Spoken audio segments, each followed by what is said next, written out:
China plays an incredibly important role, not just as the host of COP15. China is also a very large country, and it's sort of in the middle between the global north and the global south when it comes to the geopolitical dynamics around environmental governance for the whole world. And so you see that in the climate change negotiations, and it's similar in the biodiversity negotiations. As somebody who's lived in China for a long time, how ready is the Chinese public to accept a low-carbon lifestyle? Well, I think the Chinese public is, since the last couple of years, very concerned about the environment, and especially issues like air pollution and water pollution, and sort of the, whether the food supply chain is actually free from pollution. We're seeing a lot of excitement in China now around carbon neutrality and peaking carbon. It's just that a lot of people on the street don't quite know what that means yet.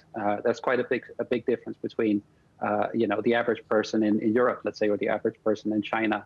But I think all of that is going to change in the next year or two.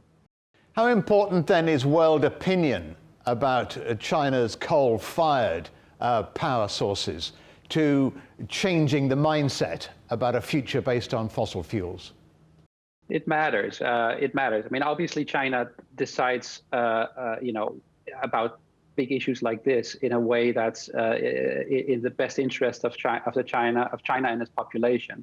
But the fact that other countries are very concerned about this, and China wants to be and is increasingly playing a positive role and a leading role even in the global fight against climate change. And so right before President Xi announced the 2060 carbon neutrality target, the EU and China had just agreed to establish a high-level dialogue on climate change and the environment, and that sort of sent a signal that China, goes into this with the world, but also holding hands with the European Union on it. And if COP15 goes ahead in October, what is the best outcome you could foresee out of that?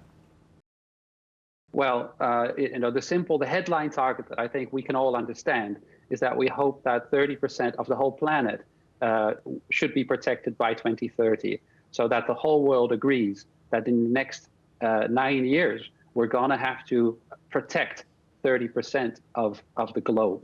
And that doesn't just mean the land area, it also means marine areas. And it's not just about setting a target either. The past targets for biodiversity that had been agreed on a global level have been not achieved again and again. And China really doesn't want to see that happen.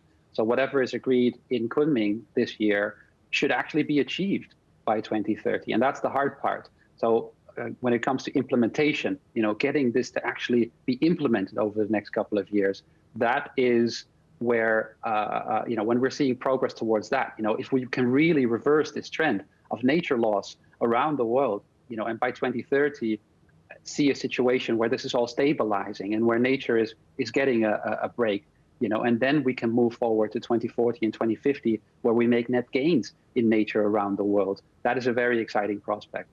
Dimitri De Boer of ClientEarth, many thanks for joining us on The Agenda. Thank you, Stephen.